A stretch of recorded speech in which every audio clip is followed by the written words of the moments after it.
da Nova Califórnia, Lima Barreto. Ninguém sabia de onde viera aquele homem. O agente do correio pudera apenas informar que acudia ao nome de Raimundo Flamel, pois assim era subscrita a correspondência que recebia, e era grande. Quase diariamente, o carteiro lá ia a um dos extremos da cidade, onde morava o desconhecido, sopesando um maço alentado de cartas vindas do mundo inteiro, grossas revistas em línguas arrevesadas, livros, pacotes. Quando Fabrício, o pedreiro, voltou de um serviço em casa do novo habitante, todos na venda perguntaram-lhe que trabalho lhe tinha sido determinado. Irei fazer um forno. Disse o preto na sala de jantar. Imaginem o espanto da pequena cidade de Tubiacanga ao saber de tão extravagante construção. Um forno na sala de jantar. E pelos dias seguintes, Fabrício pôde contar que vira balões de vidros, facas sem cortes, copos como os de farmácia, um rol de coisas esquisitas a se mostrarem pelas mesas e prateleiras como utensílios de uma bateria de cozinha, em que o próprio diabo cozinhasse. O alarme se fez na vila. Para uns, os mais adiantados eram fabricantes de moeda falsa. Para outros, os crentes e simples, um tipo que tinha parte com Tinhoso. Chico da Tirana, o carreiro, quando passava em frente da casa do homem misterioso, ao lado do carro a chiar, e olhava a chaminé da sala de jantar a fumegar, não deixava de pesignar-se e rezar um credo em voz baixa. E não fora a intervenção do farmacêutico, o subdelegado teria ido dar um cerco à casa daquele indivíduo suspeito, que inquietava a imaginação de toda a população. Tomando em considerações as informações de Fabrício, o boticário Bastos concluíra que o desconhecido devia ser um sábio, um grande químico, refugiado ali para mais sossegadamente levar avante os seus trabalhos científicos. Homem formado e respeitado na cidade, vereador, médico também, porque o doutor Jerônimo não gostava de receitar e se fizera sócio da farmácia para mais em paz viver. A opinião de Bastos levou a tranquilidade a todas as consciências e fez com que a população cercasse de uma silenciosa admiração a pessoa do grande químico que viera habitar a cidade. De tarde, se o viam a passear pela margem do Tubiacanga, sentando-se aqui e ali, olhando perdidamente as águas claras do riacho, cismando diante da penetrante melancolia do crepúsculo, todos se descobriam, e não era raro que as boas noites acrescentassem doutor. E tocava muito o coração daquela gente a profunda simpatia com que ele tratava as crianças, a maneira pela qual as contemplava, parecendo apiedar-se de que elas tivessem nascido para sofrer e morrer. Na verdade, era de ver-se, sob a doçura suave da tarde, a bondade de Messias, com que ele afagava aquelas crianças pretas, tão lisas de pele e tão tristes de modos, mergulhadas no seu cativeiro moral, e também as brancas, de pele baça, gretada e áspera, vivendo amparadas na necessária caquexia dos trópicos. Por vezes, vinha-lhe vontade de pensar qual a razão de ter Bernardino e Saint-Pierre gasto toda a sua ternura com Paulo e Virgínia e esquecer-se dos escravos que o cercavam. Em poucos dias, a admiração pelo sábio era quase geral. E não era unicamente porque havia alguém que não tinha em grande conta os méritos do novo habitante. Capitão Pelino, mestre-escola e redator da Gazeta de Tubiacanga, órgão local e filiado ao Partido Situacionista, embirrava com o sábio. Vocês hão de ver quem é esse tipo. Um caloteiro, um aventureiro ou talvez um ladrão fugido do rio. Sua opinião em nada se baseava, ou antes, baseava no seu oculto despeito, vendo na terra um rival para a fama de sábio de que gozava. Não que Pelino fosse químico, longe disso, mas era sábio, era gramático. Ninguém escrevia em Tubiacanga que não levasse bordoada do capitão Pelino. E mesmo quando se falava em algum homem notável lá no Rio, ele não deixava de dizer: Não há dúvida, o homem tem talento. mas escreve um outro, de resto. E contraía os lábios como se tivesse engolido alguma coisa amarga. Toda a vila de Tubiacanga acostumou-se a respeitar o solene Pelino, que corrigia e emendava as maiores glórias nacionais. Um sábio. Ao entardecer, depois de ler um pouco solteiro o Cândido de Figueiredo ou Castro Lopes, e de ter passado mais uma vez a tintura nos cabelos, o velho mestre-escola saía vagarosamente de casa, muito abotoado no seu paletó de brim mineiro, e encaminhava-se para a Botica dos Bastos, a dar 2 dedos de prosa. Conversar é um modo de dizer, porque era pelino, avaro de palavras, limitando-se tão somente a ouvir. Quando, porém, dos lábios de alguém escapava a menor incorreção de linguagem, intervinha e emendava. Eu asseguro, dizia o agente do correio que, por aí, o mestre-escola intervinha com a manusitude evangélica. Não diga seguro, senhor Bernardes. Em português é garanto. E a conversa continuava depois da emenda, para ser de novo interrompida por uma outra. Por essas e outras, houve muitos palestradores que se afastaram, mas Pelino, indiferente, seguro dos seus deveres, continuava o seu apostolado de vernaculismo. A chegada do sábio veio distraí-lo um pouco da sua missão. Todo o seu esforço voltava-se agora para combater aquele rival, que surgia tão inopinadamente. Foram vãs as suas palavras e sua eloquência. Não só Raimundo Flamel pagava em dia as suas contas, como era generoso, pai da pobreza. E o farmacêutico vira numa revista de específicos seu nome citado como químico de valor. Havia anos que o químico vivia em Tubiacanga, quando uma bela manhã Bastos o viu entrar pela botica adentro. O prazer do farmacêutico foi imenso. O sábio não se dignara até aí visitar, fosse quem fosse. E certo dia, quando o sacristão Orestes ousou penetrar em sua casa, pedindo-lhe uma esmola para a futura festa de Nossa Senhora da Conceição, foi com visível afado que ele o recebeu e o atendeu. Vendo o Bastos, saiu de trás do balcão, correu a recebê-lo com a mais perfeita demonstração de quem sabia com quem tratava, e foi quase em uma exclamação que disse: Doutor, seja bem-vindo.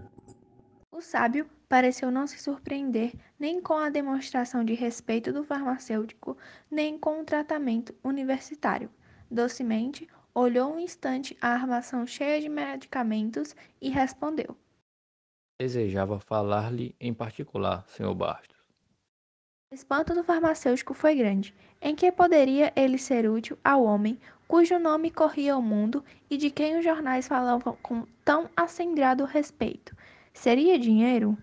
Talvez um atraso no pagamento das rendas? Quem sabe? E foi conduzindo o químico para o interior da casa, sob o olhar espantado do aprendiz, que por um momento deixou a mão descansar no grau, onde macerava uma tisana qualquer. Por fim, achou ao fundo, bem no fundo, o quartinho que lhe servia para exames médicos, mais detidos ou para pequenas operações, porque Bastos também operava. Sentaram-se, e Flamel não tardou a expor. Como o senhor deve saber, dedico-me à química. Tenho mesmo um nome respeitado no mundo sábio. Sei perfeitamente, doutor. Mesmo tenho disso informado aqui aos meus amigos. Obrigado.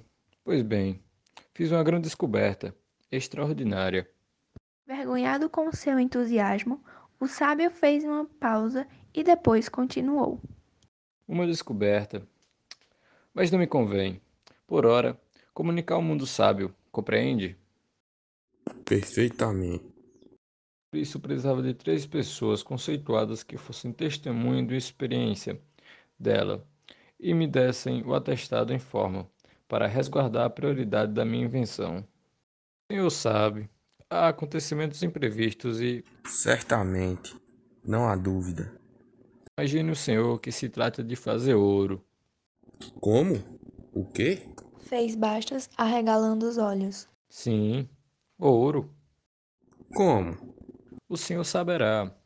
disse o químico secamente. A questão do momento são as pessoas que devem assistir à experiência, não acha?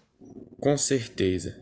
É preciso que seus direitos fiquem resguardados. Porquanto, Uma delas será o senhor. As outras duas o senhor Bastos fará o favor de me indicar. O boticário esteve um instante a pensar, passando em revista os seus conhecimentos, e ao fim de uns 3 minutos perguntou: o Coronel Bentes lhe serve? Conhece? Não, o senhor sabe que eu não me dou com ninguém aqui. Posso garantir-lhe que é homem sério, rico e muito discreto. É religioso? Faço-lhe esta pergunta, porque temos que lidar com ossos de defunto, e só estes servem. Qual? E quase ateu. Bem, aceito. E o outro? Bastos voltou a pensar, e dessa vez demorou-se um pouco mais, consultando a sua memória. Por fim, falou: Será o tenente Carvalhais. O coletor conhece? Como já lhe disse, E verdade. E homem de confiança sério. Mas... que é que tem? E maçom. Melhor. E quando é? Domingo. Domingo os três irão lá em casa assistir à experiência e espero que não me recusarão as suas firmas para autenticar a minha descoberta. Está tratado. Domingo, conforme prometeram, as 3 pessoas respeitáveis de Tubiacanga foram à casa de Flamel, e dias depois, misteriosamente, ele desaparecia sem deixar vestígios ou explicação para o seu desaparecimento. Tubiacanga era uma pequena cidade de 3 ou 4 mil habitantes, muito pacífica, em cuja estação, de onde em onde, os expressos davam a honra de parar. Há 5 anos, não se registrava nela um furto ou roubo. As portas e janelas só eram usadas porque o rio as usava. O único crime notado em seu pobre cadastro fora um assassinato por ocasião das eleições municipais. Mas, atendendo que o assassino era do partido do governo e a vítima da oposição, o acontecimento em nada alterou os hábitos da cidade, continuando ela a exportar o seu café e mirar as suas casas baixas e acanhadas nas escassas águas do pequeno rio que a batizara. Mas qual não foi a surpresa dos seus habitantes quando se veio a verificar nela um dos repugnantes crimes de que se tem memória? Não se tratava de um esquartejamento ou parricídio. Não era o assassinato de uma família inteira ou um assalto à coleteria. Era coisa pior. Sacrílega aos olhos de todas as religiões e consciências. Violam-se as sepulturas do sossego do seu cemitério, do seu campo santo. Em começo, o coveiro julgou que fossem cães, mas, revistando bem o muro, não encontrou senão pequenos buracos. Fechou-os. Foi inútil. No dia seguinte, um jazigo perpétuo arrombado e os ossos saqueados. No outro, um carneiro e uma sepultura rasa. Era gente ou demônio. O coveiro não quis mais continuar as pesquisas por sua conta. Foi ao subdelegado e a notícia espalhou-se pela cidade. A indignação na cidade tomou todas as feições e todas as vontades. A religião da morte precede todas e certamente será a última a morrer nas consciências. Contra a profanação clamaram 6 presbiterianos do lugar, os bíblicos, como lhe chamava o povo. Clamava o agrimensor Nicolau, antigo cadete e positivista do rito Teixeira Mendes. Clamava o major Camanho, presidente da loja Nova Esperança. Clamavam o turco Miguel Abudala, negociante de armarinho, e o cético Belmiro, antigo estudante que vivia ao Deus dará bebericando Paraty nas tavernas. A própria filha do engenheiro, residente da estrada de ferro, que vivia desdenhando aquele lugarejo, sem notar sequer os suspiros dos apaixonados locais, sempre esperando que o expresso trouxesse um príncipe a desposá-la, a linda e desdenhosa Cora não pôde deixar de compartilhar da indignação e do horror que tal ato provocara em todos do lugarejo. Que tinha ela com o túmulo de antigos escravos e humildes roceiros? Em que poderia interessar aos seus lindos olhos pardos o destino de tão humildes ossos? Porventura, O furto deles perturbaria o seu sonho de fazer radiar a beleza de sua boca, dos seus olhos e do seu busto nas calçadas do rio.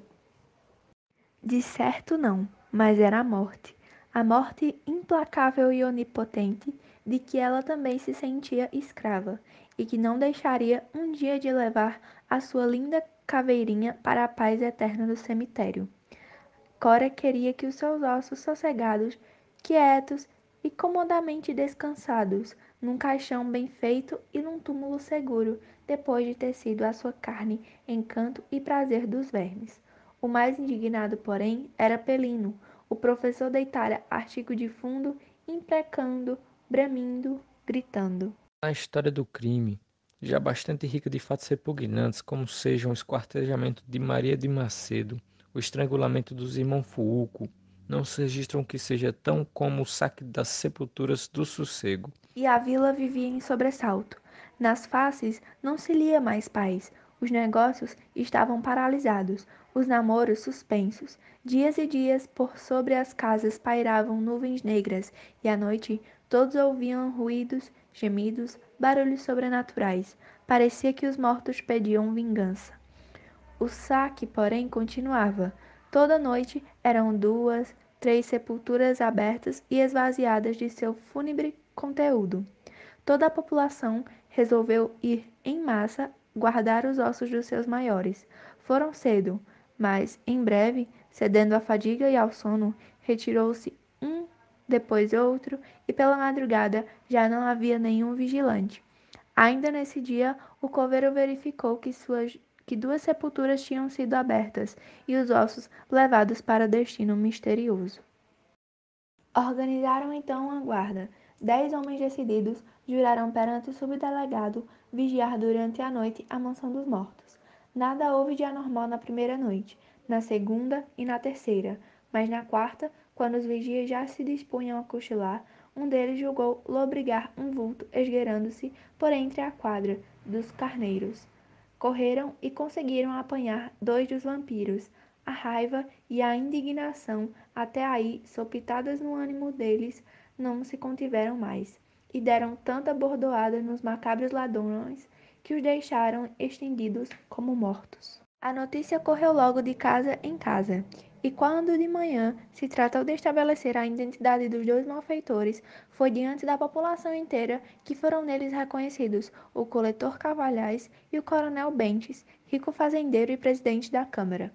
Este último ainda vivia, e a perguntas repetidas que lhe fizeram, pode dizer que juntava os ossos para fazer ouro, e o companheiro que fugira era o farmacêutico. Houve espanto e houve esperanças. Como fazer ouro com ossos? Seria possível?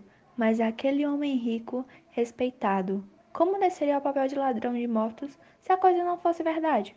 Se fosse possível fazer, se daqueles míseros despojos fúnebres se pudesse fazer alguns contos de réis, como não seria bom para todos eles? O carteiro, cujo velho sonho era a formatura do filho, viu logo ali meios de consegui-la. Castrioto, o escrivão do juiz de paz, que no ano passado conseguiu comprar uma casa, mas ainda não a pudera cercar, pensou no muro, que ele devia proteger a horta e a criação. Pelos olhos do sitiante Marques, que andava desde anos atrapalhado para arranjar um pasto, pensou logo no prado verde do Costa, onde os seus bois engordariam e ganhariam forças. As necessidades de cada um. Aqueles ossos que eram ouro viriam atender, satisfazer e felicitá-los. E aqueles 2 ou 3 milhares de pessoas, homens, crianças, mulheres, moços e velhos, como se fossem uma só pessoa, correram à casa do farmacêutico. A custo, o subdelegado pôde impedir que varejassem a botica e conseguir que ficassem na praça, à espera do homem que tinha o segredo de todo um Potose. Ele não tardou a aparecer, trepado a uma cadeira, tendo na mão uma pequena barra de ouro que reluzia ao forte sol da manhã. Bastos pediu graça, prometendo que ensinaria o segredo se lhe poupassem a vida. Queremos já sabê-lo, gritaram. Ele então explicou que era preciso redigir a receita, indicar a marcha do processo, os reativos, trabalho longo, que só poderia ser entregue impresso no dia seguinte. Houve um murmúrio, alguns chegaram a gritar, mas o subdelegado falou e responsabilizou-se pelo resultado. Docilmente, com aquela doçura particular às multidões furiosas, cada qual se encaminhou para casa, tendo na cabeça um único pensamento: arranjar imediatamente a maior porção de ossos de defunto que pudesse. O sucesso chegou à casa do engenheiro residente da Estrada de Ferro. Ao jantar, não se falou em outra coisa. O doutor concateneou o que ainda sabia do seu curso e afirmou que era impossível. Isto era alquimia, coisa morta. Ouro é ouro, corpo simples, e osso é osso, um composto, fosfato de cal. Pensar que se podia fazer de uma coisa outra era besteira. Cora aproveitou o caso para rir-se prepolimente da crueldade daqueles botocudos, mas sua mãe, Dona Emília, tinha fé que a coisa era possível. À noite, porém, o doutor, percebendo que a mulher dormia, saltou à janela e correu em direitura ao cemitério. Cora, de pés nus, com as chinelas nas mãos, procurou a criada para irem juntas à colheita de ossos. Não a encontrou. Foi sozinha. E Dona Emília, vendo-se só, adivinhou o passeio e lá foi também. E assim aconteceu na cidade inteira. O pai, sem dizer nada ao filho, saía. A mulher, julgando enganar o marido, saía. Os filhos, as filhas, os criados, toda a população, sob a luz das estrelas assombradas, correu ao satânico Rendez-Vous no sossego. E ninguém faltou. O mais rico e o mais pobre lá estavam. Era o turco Miguel, era o professor Pelino, o doutor Jerônimo, o major Camanho, Cora. A linda e deslumbrante Cora, com seus lindos dedos de alabastro, revolvia a sânie das sepulturas, arrancava as carnes ainda podres, agarradas ternamente aos ossos, e deles enchia o seu regaço até ali inútil. Era o dote que colhia e as suas narinas que se abriam em asas rosadas e quase transparentes. Não sentia o fétito dos tecidos apodrecidos em lama fedorenta. A desinteligência não tardou a surgir. Os mortos eram poucos e não bastavam para satisfazer a fome dos vivos. Houve facadas, tiros, cachações. Pelino esfaqueou o turco por causa de um fêmur, e mesmo entre as famílias, questões surgiram. Unicamente, o carteiro e o filho não brigaram. Andaram juntos e de acordo. E houve uma vez que o pequeno, uma esperta criança de 11 anos, até aconselhou ao pai: Papai, vamos aonde está a mamãe. Ela era tão gorda. De manhã, o cemitério tinha mais mortos do que aqueles que recebera em 30 anos de existência. Uma única pessoa lá não estivera, não matara, nem profanara sepulturas. Fora o bêbado Belmiro. Entrando numa venda meio aberta e nela não encontrando ninguém, encheram uma garrafa de Parati e se deixara ficar a beber sentado na margem do Tubiacanga, vendo escorrer mansamente as suas águas sobre o áspero leito de granito. Ambos, ele e o rio, indiferentes ao que já viram, mesmo a fuga do farmacêutico, com o seu potose e o seu segredo, sob o dossel eterno das estrelas.